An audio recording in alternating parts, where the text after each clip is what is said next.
Shrimati Didi Damodaran 2017 WCC മുഖ്യമന്ത്രിയെ സന്ദർശിക്കുകയും ഒരു നിവേദനം കൊടുക്കുകയും ചെയ്യുന്നത്.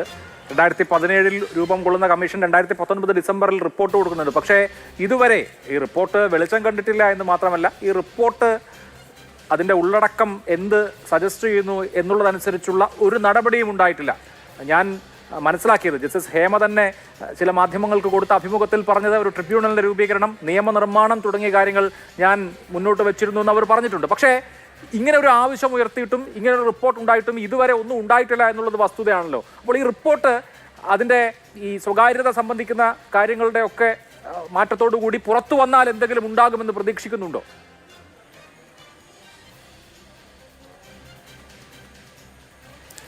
എനിക്ക് ഇതിൽ ഭയപ്പെടാനുള്ള കാര്യങ്ങൾ എന്താണ്, ആർക്കാണ് ഈ റിപ്പോർട്ട് പുറത്തു വന്നാൽ ആരോ ഇതിന് ഭയപ്പെടുന്നുണ്ട് എന്നൊക്കെ പറയുമ്പോൾ എനിക്ക് അത് വളരെ പസിലിംഗ് ആണ്. അതായത് ഇത് ഒന്നാമത് ഇതിനൊരു കമ്മീഷനല്ല എന്ന് വെച്ചാൽ ഇതിന് അത്തരം കപ്പാസിറ്റി ഒന്നുമില്ല.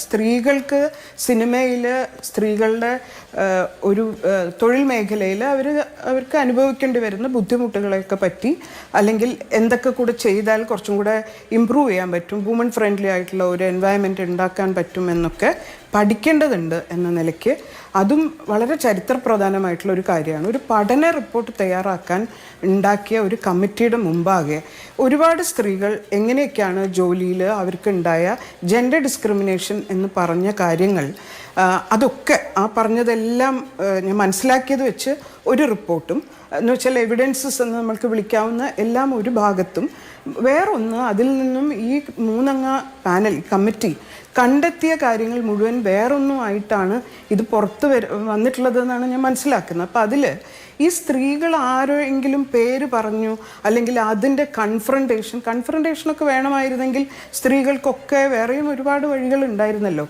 പഠന റിപ്പോർട്ട് തയ്യാറാക്കുന്നു എന്ന് പറഞ്ഞാൽ അതിൻ്റെ അർത്ഥം എന്താണ്, അവിടുത്തെ പരിസ്ഥിതി എന്താണ് എന്ന് അതിൻ്റെ സ്റ്റേക്ക് ഹോൾഡേഴ്സ് ആയിട്ടുള്ള അതിൻ്റെ ഭാഗമായിട്ട് നിൽക്കുന്ന, അല്ലെങ്കിൽ സിനിമയിൽ പണിയെടുക്കേണ്ടി വരുന്ന പല തുറയിലുള്ള സ്ത്രീകൾ അവരുടെ കാര്യങ്ങൾ പോയിട്ട് പറയാണ്.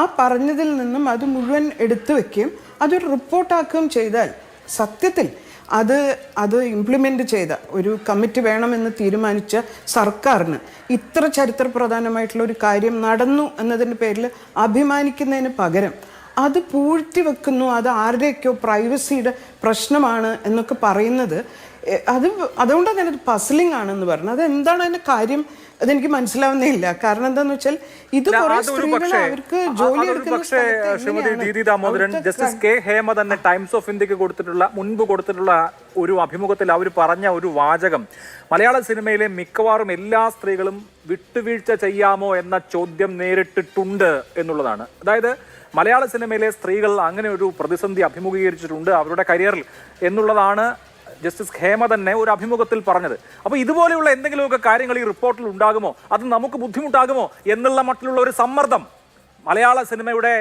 ശക്തി കേന്ദ്രങ്ങളിൽ നിന്ന് സർക്കാരിന്റെ മേൽ ഉണ്ടായിട്ടുണ്ടാകാം എന്നൊരു നിഗമനത്തിലേക്ക് സാധാരണ മനുഷ്യൻ എത്തിക്കൂടെ?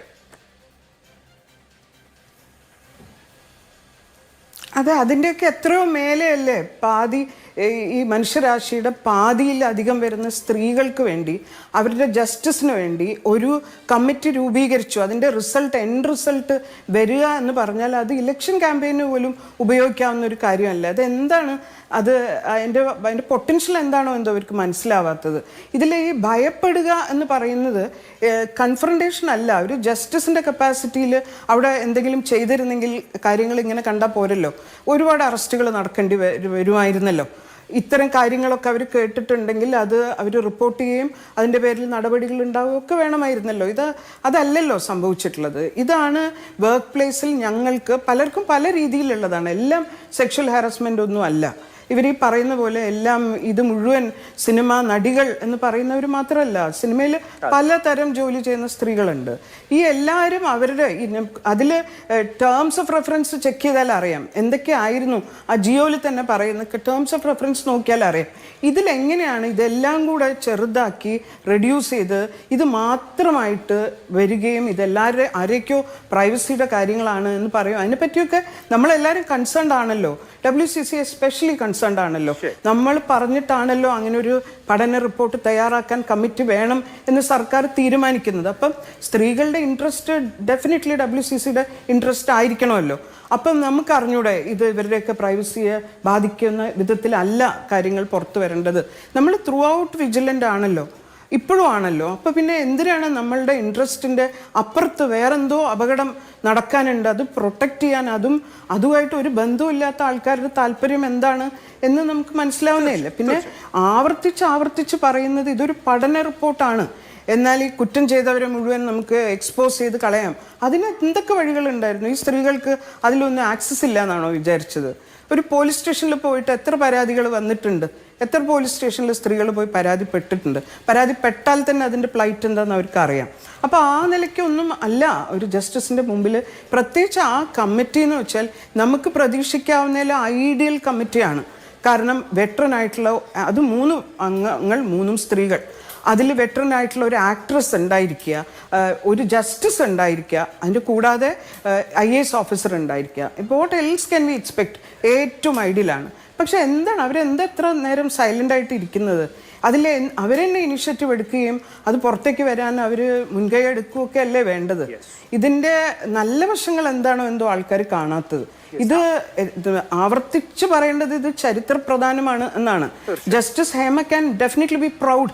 കാരണം അവരുടെ പേരിനോട് ചേർത്ത് വളരെ ഹിസ്റ്റോറിക്കലി റെലവൻ്റ് ആയിട്ടുള്ള ഇമ്പോർട്ടൻ്റ് ആയിട്ടുള്ള ഒരു മൈൽ സ്റ്റോൺ ആയിരുന്നു ഇത്. ആ സ്ഥാനത്ത് ഇത് ഗോപ്യമായിട്ട് വെക്കേണ്ടതാണ്. ഇത് ഒരു കാരണവശാലും പുറത്തു വരാൻ പാടില്ല. ഇത് ആരെയൊക്കെയോ പ്രൊട്ടക്റ്റ് ചെയ്യേണ്ടതുണ്ട്, അല്ലെങ്കിൽ ആരുടെയൊക്കെയോ ഇൻട്രസ്റ്റിനെതിരാണ് എന്നൊക്കെ പറഞ്ഞാൽ അതിൽ ഒരു വിഷമം തോന്നുന്നത് എന്താണെന്ന് വെച്ചാൽ ഇവിടെ കുറേ സിനിമാ സംഘടനകളുണ്ട്. ഒരു ആക്ടറിനോട് ഒരാൾ അപമര്യാദയായിട്ട് കുറച്ച് സെക്കൻഡ്സ് അയാൾക്ക് ഇൻസൾട്ടഡ് ആയിട്ട് തോന്നി എന്ന് പറഞ്ഞപ്പം പ്രോംപ്റ്റായിട്ട് ആക്ട് ചെയ്ത സംഘടനയെ നമുക്കറിയാം. അപ്പം നിതാന്തമായിട്ട് സ്ത്രീകളെ ഇൻസൾട്ട് ചെയ്തുകൊണ്ടിരിക്കുന്ന ഒന്നാമത് എല്ലാ ടാക്സ് പേയേഴ്സും ഇതിന് ചോദ്യം ചോദിക്കേണ്ടതാണ്. ഇതെന്താണ് ഇതിൻ്റെ റിസൾട്ട്, എന്താ ഇത് പുറത്തു വരാത്തതെന്ന് ചോദിക്കേണ്ടതാണ്. അതിൻ്റെ പുറമെ സ്ത്രീകളോട് ഈ വിധം 5 കൊല്ലം അത് കോൾഡ് സ്റ്റോറേജിൽ വെക്കുകയും ഇപ്പോൾ പുറത്തു വരാൻ നേരത്ത് വീണ്ടും അനാവശ്യമായിട്ടുള്ള ടെക്നിക്കൽ കാര്യങ്ങൾ പറഞ്ഞുകൊണ്ട് അത് പുറത്തു വിടാൻ അനുവദിക്കില്ല എന്നൊക്കെ പറയുമ്പം എന്താണ് ഈ സംഘടനകൾ എന്താണ് ഇവർ ചെയ്യുന്നത് എന്നുള്ള ചോദ്യം പ്രസക്തമാണ്. ആ ചോദ്യത്തിലേക്ക് ഞാൻ വരാം.